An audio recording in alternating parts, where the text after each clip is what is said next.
Hello, everybody. Welcome to Wholehearted Loving. I'm Stephanie. Hi, I'm Georgianna. Today, we are going to be sharing about and normalizing the different things that might happen in your brain and your body as you're doing inner work and self-connection practices. Before we do that, though, we are going to connect with ourselves, doing a body-based self-connection practice before we connect with each other and this podcast. I already noticed myself rocking. We do that a lot. We start out rocking a lot. Do we? Oh, We do, yeah. okay. Well, it feels good.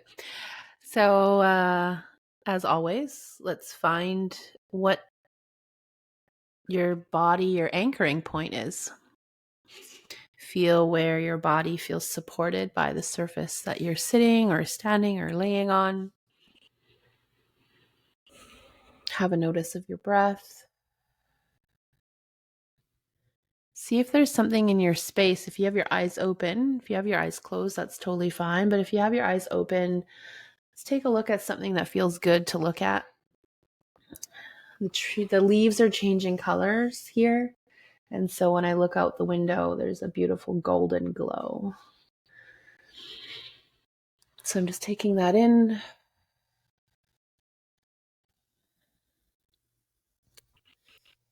And I'll walk us through a breath, or maybe two breaths even. But this is an inhale through the nose and an exhale through the mouth with a little bit of a tweak. So it goes a little bit like this. Inhaling through the nose. And then inhale a little bit more. And then exhale slowly through the mouth.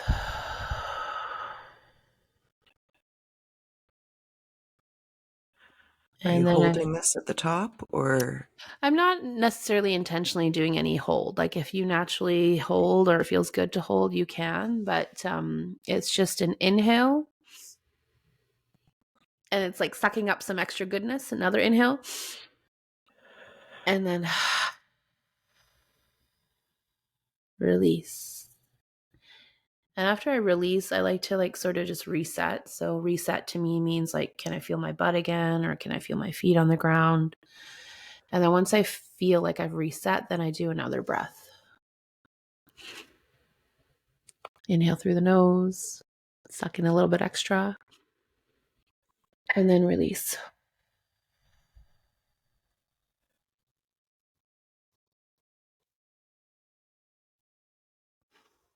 And then take a moment to see how that feels. And you can check in with your body to see if you want 3 more of those, or if that feels good to leave it there.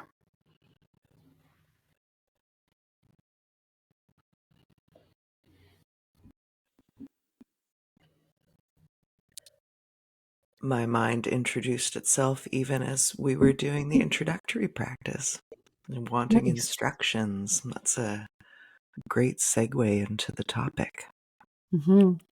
Our minds get involved a lot. So 2 parts. I noticed I wanted to know if there was a hold. And when you started talking about resetting your body, I began to reset my body, and I noticed I wasn't breathing during that because in my mind, I'm waiting for my next in-breath with the in bump and then the exhale.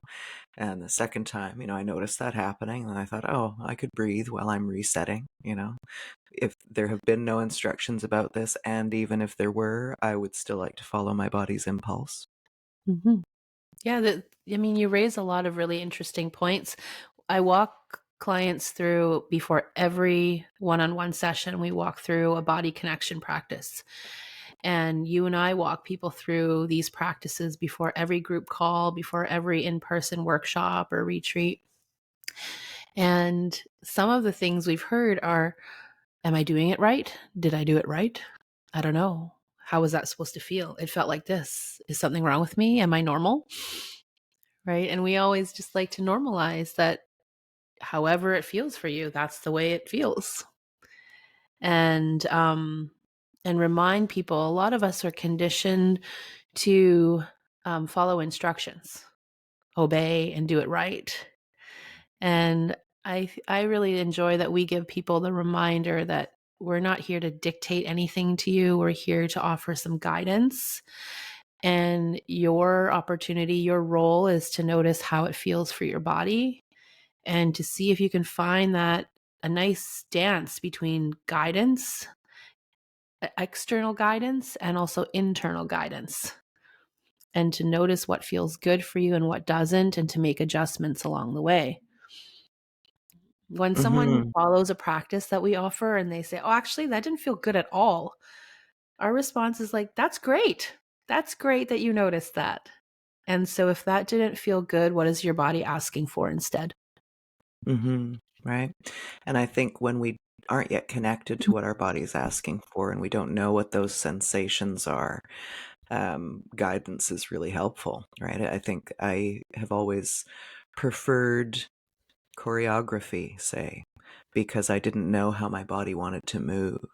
I love a set of instructions because I don't need to think or feel. I can just do the thing, and I'm very much designed in that way, and that feels easier to me. Yeah.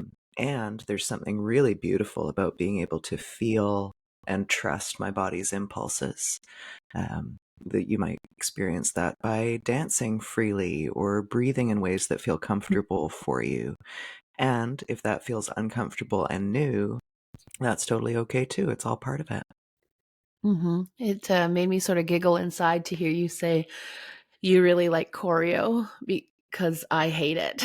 I've always hated Ah. it. I feel like I cannot follow what someone wants me to do. Like I get all confused. I get into my head and I'm like, did they say move my arm here or do this over there? And I get really awkward and uncomfortable and completely out of body connection.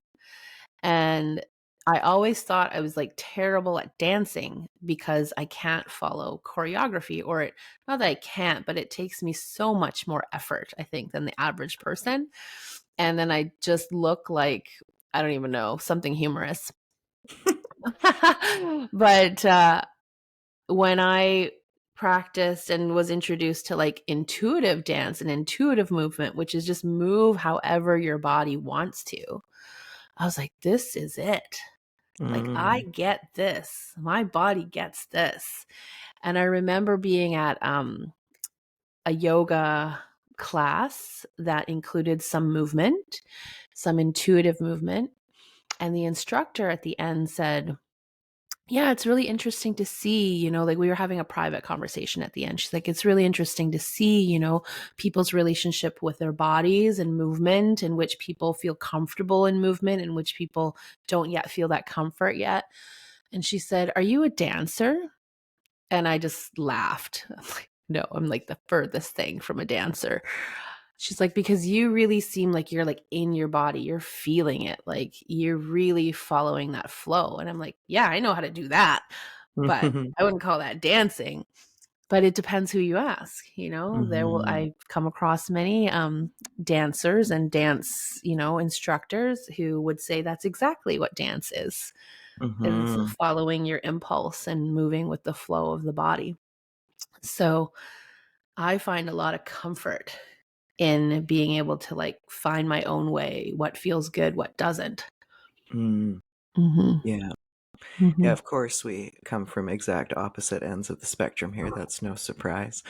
Um, and I think dance is such a great example when it comes to body sensation and connection and awareness.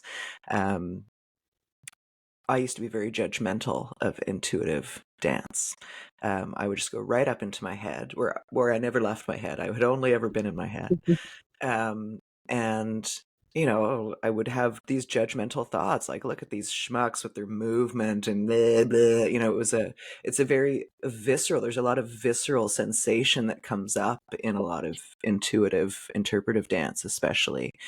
And now I just see and recognize that as feeling. And instead of being uncomfortable with that and dodging around like a pinball in my brain of judgments, I can just be with it and it just feels moving, you know? Mhm. Mhm. Yeah. Judgments are a key thing that our brain does that can be a really good cue to notice where our awareness is currently located. Is it in the Yeah. practice? Is it in the body? Is it in the mind? My current awareness, and this is something we practice too with people, is to be able to report your mind. So I'm going to report my mind. My mind went to the rotisserie chicken. Yes. Yes. So Steph and I used to send, or maybe I used to send videos of these like dance routines where, because I was so bad at choreo, I'm like, I want to learn, but I also want to have fun. And I found these videos that were hilarious where you do moves like that are called the rotisserie chicken. Mhm. And we just had such a good laugh. I think that's something we forget in this inner work, self-regulation practice, is the importance of play and laughter, and how much Mhm. that shifts your nervous system state to insert some laughter and lightness into the day. It reminds me of when we would run groups before, and the body connection practice was dance around like turkeys. It's fun. And yeah, and how awkward that would be for me before, because I think I did live in a world that told me I have to follow instructions, Right. but my inner way of being that felt best for me was go with the flow. So in my Mhm. mind, I'd be like, okay, how does a turkey dance and how would it sound? And it would be really complicated. And then I remember when I would give myself permission to just let go of all that and just be whatever kind of turkey I want it to be. And I had so much fun and it felt so easy. I'm like, I know how to be a turkey. Mm. So, yeah, so good. I think it's really important to remember that dance would have originated from the impulse of movement experienced by the human body. We didn't start out choreographing things. And it's so easy for us just to have come to this place in 2023 where we know there are best ways to dance per choreography. Or, I'm being very facetious when I say best. And so we think we can't.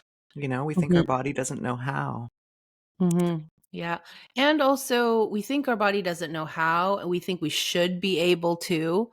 And then we Mhm. think we look stupid. Like, now I can talk about dancing like a turkey and the joy I feel doing that.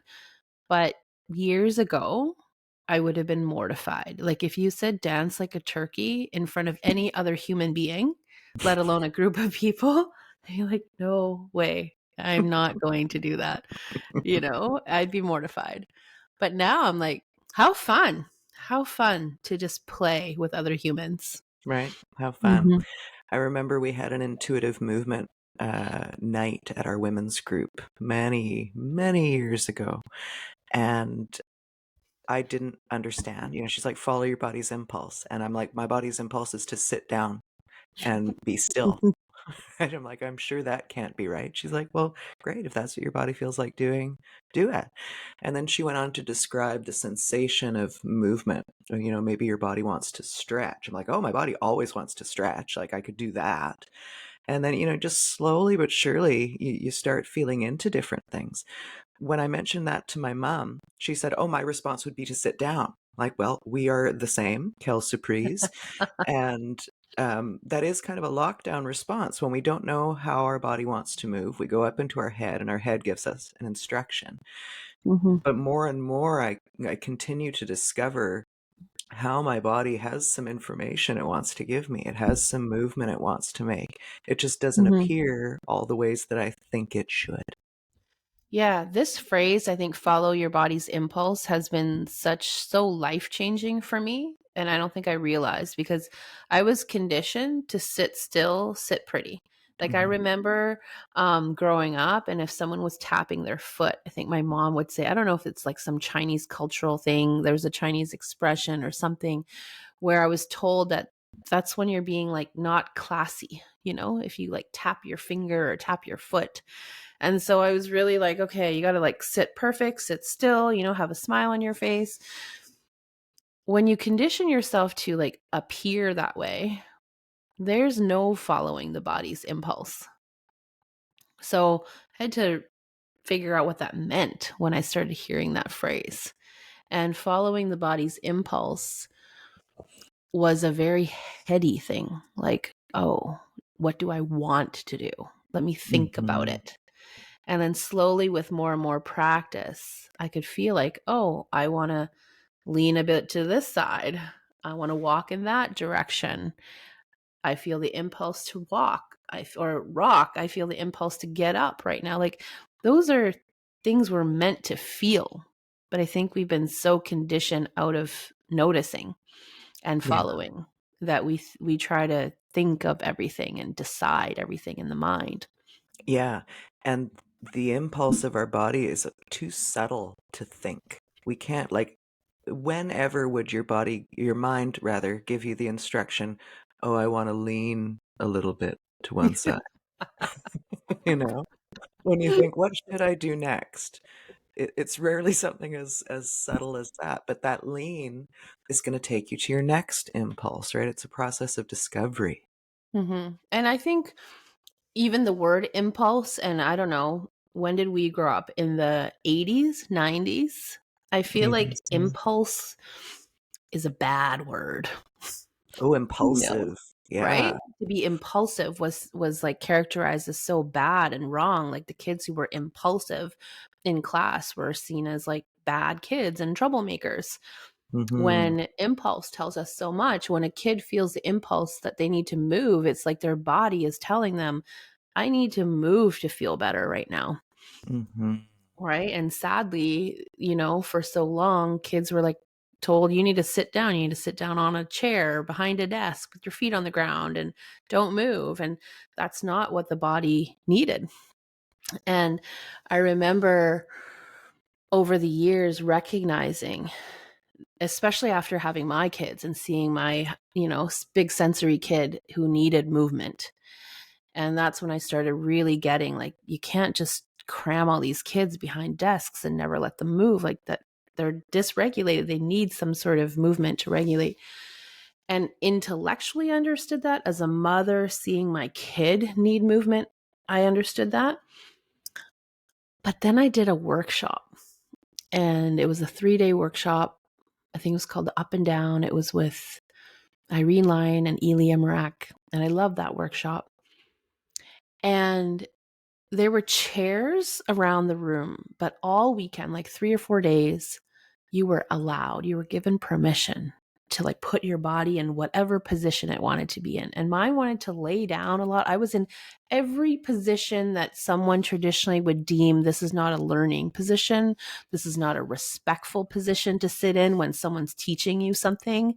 But I was so comfortable, so happy in my body that my brain felt really open to actually hear things and learn things. And that's when I had that experience in my body of like, wow, like we really need to let kids just move and lay and sit in whatever way feels good. If we really want people to have access to their learning brain, let their bodies be comfortable. Totally. When I was little, you just reminded me, and I can remember being in kindergarten. And the way I used to often read books would be, so I'd be lying on the ground on my side with my back arched back and my feet brought back. So I was a ring on the ground with an arched back. I don't know if I'm describing this well. And I would just lie there reading. And that's not, I remember one of my parents or some adult then saying, look at her. What a strange position to be reading in. Mm-hmm. Yeah, I got lots of those comments like, oh, I would like to do homework as a kid laying on the floor or Mm, laying on my bed. And I remember my parents probably saying, like, you need to sit at the mm, desk and, like, how can you concentrate like that? But my body knew, like, this is how I can concentrate. And so I have an ottoman in my living room and I will find myself, like, when I need to, like, write some emails or stuff, I will lay with half of my body, like my torso on the ottoman, like the front of my body. And my legs just sort of stretch out behind the ottoman and I'm typing away. And I love feeling that deep pressure on the front of my body. mm. And it feels so good and I can focus like that. And then one day I saw my kid do that. And he was like doing his homework, like laying like that. I'm like, see, like he's found what feels good for his body and he will contort himself into weird shapes too. Like when Mm, he's reading a book, when he's like doing some homework or whatever. And I always feel really happy when I see that. When his body is in the weirdest of shapes, I feel very happy because I feel like I have this moment of enjoying that he feels comfortable following his body's impulse and not Mhm. worried about what someone might think about it or like that it's not proper. But he's like, this is how my body feels good. Mhm. And I love that. It's such a vibe. Hey, you've made me think of the difference in energy when you enter a room and everybody's strewn about in whatever way is comfortable to them versus them all sitting rigidly in an organized manner. It's a completely different feeling. The Totally energy different. in the room is so different. Yeah. Completely. Yeah. Yeah. You think of a playground or an army in formation. These are completely different vibes with completely different intentions. Mm-hmm. Yeah. Yeah. Yeah. I would really, I think, encourage you, when you're listening to explore what are body positions I often find myself in. And are those conditioned positions? Do they actually feel good and comfortable? Or are there other positions that feel better? And can I give myself permission to either explore some different ones or give myself permission to follow what I already know feels good? I mean, I have some standard ones. I like to lay, like I said, on the ottoman or my bed. I will lay sort of on the edge of the bed and work like that. I like to lay down on the floor and put my legs up on the couch. And sometimes I will read like that, or sometimes I'll just lay like that. Um, but I know my go-to body positions that feel good for me. Hmm. Right? Do you Yeah. know your body positions, your go-to body positions that feel good for you? Yeah, that feel good for you. Yeah, I think maybe this came from you. It has been a huge gift for me. This one question you can ask yourself, which is, how could I be 1% more comfortable right now? Mhm. And Mhm. boy, is there so much to discover in that of where you're clenching and where you're tight and what your body wants.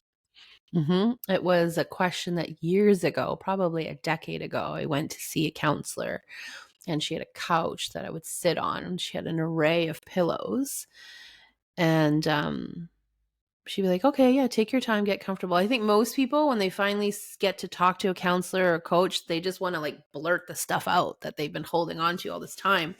And she's like, no, no, no, let's just take some time. And my mind used to think, we're wasting time. Right. And I wonder sometimes, if my clients think that, like, we're wasting time. Like, can't we just get to talking about the stuff? And I think my clients know enough that that's an important part of our work together and part of the practice. And so they see the value in that now. And I make that very clear before we work together. But I used to think, what a waste of time. Like, who needs to be comfortable? Because she would say, like, are you comfortable? I'm like, yeah, yeah, I'm comfortable. And she'd be like, well, do you want one pillow behind your back or three? I'm like, what does it matter? How many pillows are Right? behind my I'm not dying right now. back? It's Yeah. fine. She, Yeah. she's like, well, does one feel good or does two feel better? And again, I think in the beginning, I'm like, why does this matter? And then eventually I'm like, okay, well, let's just pay attention. And we got to the point where I started enjoying those first few minutes of session of like putting the pillows exactly how I wanted them and realizing that how I wanted them last week isn't the same as how I wanted them this week because my body feels different and needs something different. And so Mm. I saw those first few minutes as a real self-honoring practice of like, let me get me in that really good state. And I'm worth taking the time. We talk about it. We use language like, can we connect to ourself first before we give our energy out to others, before we take on other people's energy? Can we give ourselves time to just really arrive and check in for your comfort level and see if you're comfortable and see what tweak you might make to offer yourself 1% more comfort. And then I'll like play with clients and I'll ask them again, like, so are you really comfortable?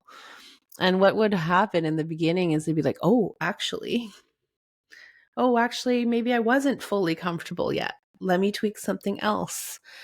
And it became such a great practice to bring into their lives, because not only does it offer comfort in that moment, but it symbolizes something so much bigger, which is that my comfort matters.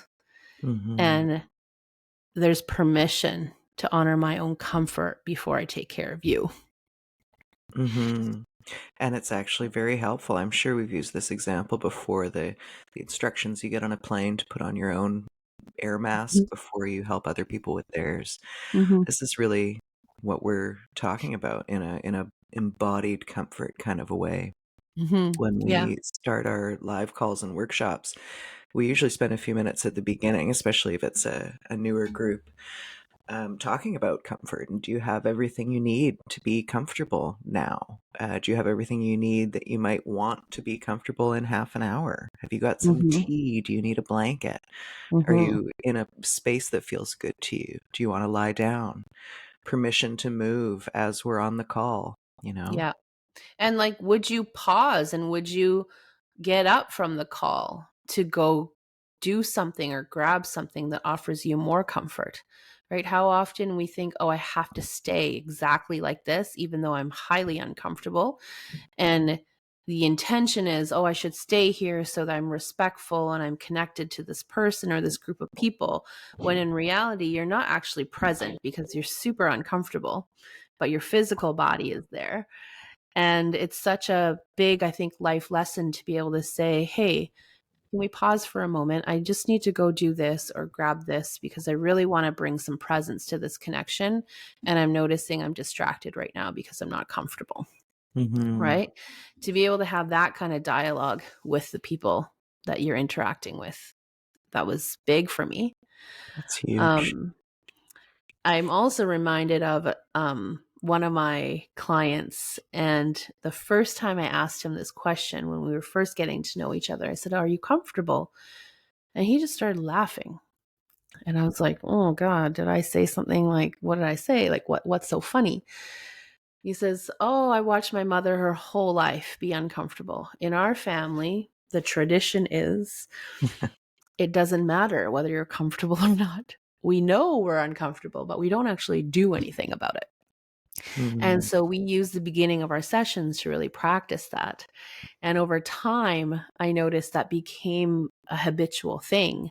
And I could tell before we started session that he would take time to get comfortable and he would look really comfortable. And we'd have a little moment together of like, yeah, are you comfortable? It's like, yeah, I'm comfortable. Beautiful. Yeah. Yeah. And it became the foundation of so many more things in his life where he noticed the pattern is I ignore my comfort, I push past my boundaries, and then I get resentful or I snap or whatever, right? All from, are you actually comfortable in the moment that you sit down? That Yes. changed all these other things. Right? Yeah, you're describing trust. People trust us more when they can see we're checking in with ourselves and we're noticing what we need and we're doing something about it. It puts everybody at ease. Mhm. Um, and it's how we come to learn to trust ourselves with other people. We know we've got our own back. You know, these are little tiny tweaks like making yourself physically more comfortable, peeing when you need to pee, drinking water when you're thirsty. You're teaching yourself that you've got your own back, and that becomes part of your energy and your reality, and then everything starts to shift around it. Mhm. Yeah, it was a big learning for me because I went from ignoring the impulse, not even knowing the impulse, ignoring the impulse, and like Hmm. definitely not prioritizing my comfort. Yeah. And the reality is like if you're willing to like let's just for example say adjust the cushions before you sit down and like settle in, um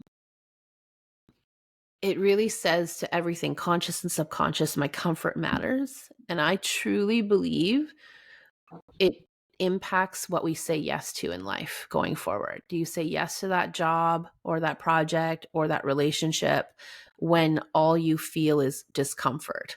Or a huge part of it is like your body saying, this is does not feel good for me. Right? Hmm. Imagine if you go ignoring your like physical comforts in these minor ways all day long for decades. What would make you decide that, hey, I really shouldn't take that project because it doesn't feel good? what, we're in the habit of not prioritizing our comfort. Mm-hmm. Yeah. Right? Or we prioritize our comfort by avoiding everything we're afraid of. That's a different way. Yeah. Yeah, that's a different kind of comfort. Yeah, it sure Right. is. And that's the flip side. That's what I love about all this work, the duality of like, can I prioritize my comfort in ways that I tend not to? And can I learn to be with discomfort in ways that I tend to avoid? Mm-hmm. Right. And when you practice both of those things, I think a lot changes in life. That's for sure. Yeah. It's good stuff. Have you got a closing practice in mind that might bring us into a bit of that duality and noticing? The In mind? Have duality. you got a closing practice in body, not in mind? What's your Yeah. impulse? Let's see. There's one that, yeah, let's go with this one. It's duality in that it's similar, but a little bit different than our first practice, our opening practice. So again, just finding your anchoring points. I notice I'm choosing different ones this time. I want my feet on the ground. I feel my butt on the ottoman, and I'm pushing into my legs with both hands. Noticing breath. This time it's going to be mouth breathing. So it's inhale through the mouth, so like, and then a little bit more, and then release. So big inhale through the mouth, a little bit more, and a release. And you can choose to reset if you want, and then one more time.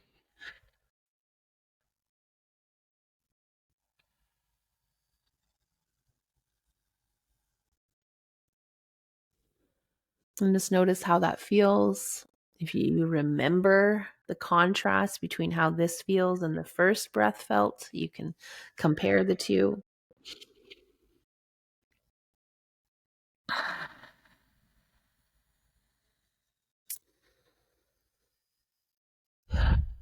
So they're similar yet different, and just good to notice. And if you wanted, you can try that first one again now, which is through the nose.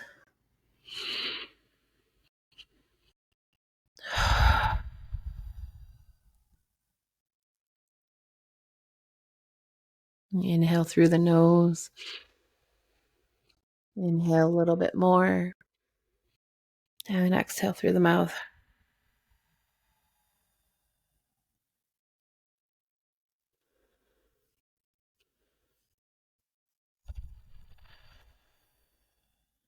So now what you've done is you've done 3 breaths of using the mouth to inhale and 3 breaths of using the nose, and you can feel the difference. And usually the third set, what I ask people to do is choose the one that felt the best right now. Choose the one that your body said, I want more of that one, and do 3 more of those. This is interesting because I feel quite a difference between breathing in through my nose or in through my mouth. I prefer the breathing in through my mouth. It feels more spacious, Mm-hmm. but I also dislike my mouth being made dry inside from the air. So I will find a balance between all of those options. Yeah. So that's what's great, because you notice, hey, like this element, I don't like this element. How can I adjust this so it feels good for me? That's what I feel like life is about. Right? We have options. You don't Yeah. have to just do it one way because someone said, right? And a lot of Mm-hmm. people are like, well, if everybody else in the group feels like this one breath was really helpful for them, is something wrong with me when I feel the other breath is better, or when I think they both suck? Mm-hmm. No. No. Your experience matters. Follow your experience. Tweak based on what you noticed. And I want to celebrate, because these are things I wouldn't have been able to notice many years ago, and doing this work has brought me to this place of noticing. And my first instinct now, instead of thinking, oh, I need to do something different, or I've done this wrong, my first instinct is, how could this be more comfortable for me? And in the past, I wouldn't have been able to ask those questions, so I wouldn't have been able to have the answers. And now I can see the answer is obviously to do this breathing in a steamier environment that's more moist. Mm, And then I can have full pleasure of the mouth breath. look at that. Yeah. Solution focused. Solution focused. Comfort and solution focused. I like it. Mhm. Nice. Thank you, Gigi. You're welcome. Is there anything else you want to say about this before we sign off? Not much, I don't think. Just explore. Let yourself explore, play, see if you can notice impulses. Oh, today actually in our priming the body for peace call, someone had said, what were the words? I notice that I resist my desires, Yeah. right? Like the desire, it was in the context of a desire to nap, right? I noticed that I resist my desire to nap. And like the words that I wanted to pull out from there was resist the desire to, right? That's the opposite of following the impulse. So just play with that. Notice what you tend to resist the desire to, Mm-hmm. and see if that leads you to an impulse that you're willing to follow to see what might happen and how that might feel. That would be a really good episode, actually. Resistant to desire. There's so much information our bodies have to give us, and we resist so much of it. I feel like I've got a lot to say about that. All right. That's Okay. exciting. Yeah. Thank you guys for joining us. And yeah, if you want to practice more of this and have these experiences, join us in our live calls in our program, Priming the Body for Peace. This is really what it's all about. And in the meantime, you can find us here. So please do like, follow, and subscribe. And if anything we've said here today has been helpful for you, please share it with somebody that you care about. We'll see you next time. Bye.